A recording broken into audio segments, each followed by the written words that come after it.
Greetings and welcome to this video. Today I will be talking about the International Women's Day, established by the United Nations in 1975. We're going to be going over what led to its creation, as well as the values it stands for. We'll start with the event's origins. While some may argue that the date, March 8th, comes from the textile factory fire that occurred in March 25th, 1911 in New York, that is not entirely true.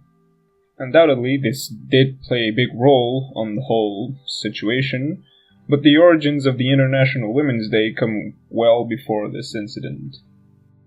Ever since the end of the 19th century, female workers' organizations protested in several countries in Europe, as well as in the United States. They demanded the reduction of the long working hours, in some cases climbing as far as 15 daily hours, as well as raises in their pay, which were rather mediocre. They also suggested the withdrawal of child labor, which was a common practice at that time. From that point onward, more and more protests and manifestations took place, which eventually led to some major breakthroughs in economical and political equality for women. During the First World War, more protests sprouted around the globe.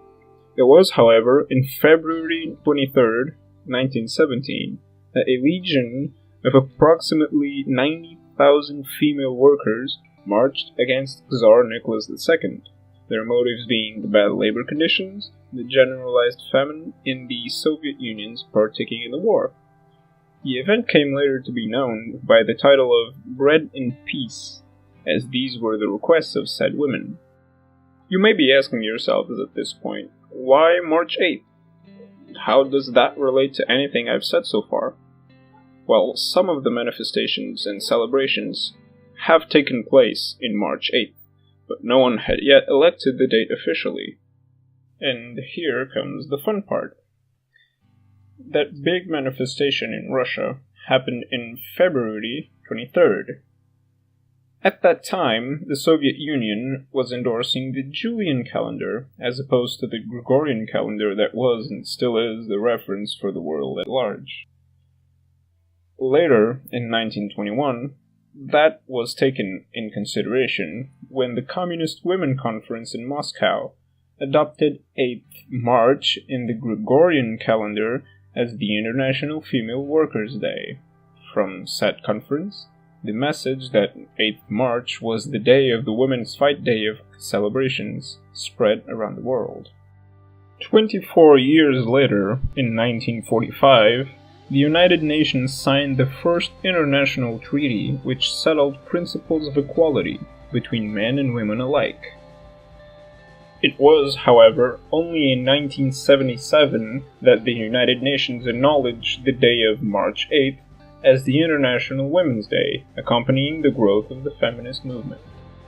The whole point of this celebration is to mobilize not only women, but every living soul, for the conquer of rights and eradication of injustice and moral, physical, and sexual harassment that are still, to this date, endured by many people.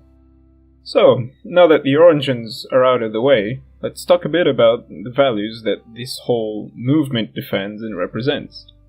The 10 values that guide the International Women's Day are: justice, dignity, hope, equality, collaboration, tenacity, appreciation,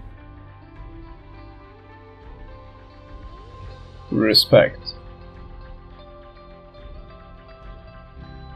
empathy, and last but definitely not least, forgiveness. It is our duty, as citizens of the world, to endorse these values, understand and conduct our own International Women's Day every day. These values have guided women's campaign for respect and recognition, and they've come a very long way. The fight, however, is still not over. Only by doing everything within our reach to develop a tolerant society will we allow women to finally be empowered and considered equal by the masses. As such, we must forward their fight until equality is absolute. I hope you found this video informative and helpful, even though its release date is long overdue. I would also like to thank you if you've watched it in its entirety. That being said, I shall leave you now, and please do have a good Women's Day.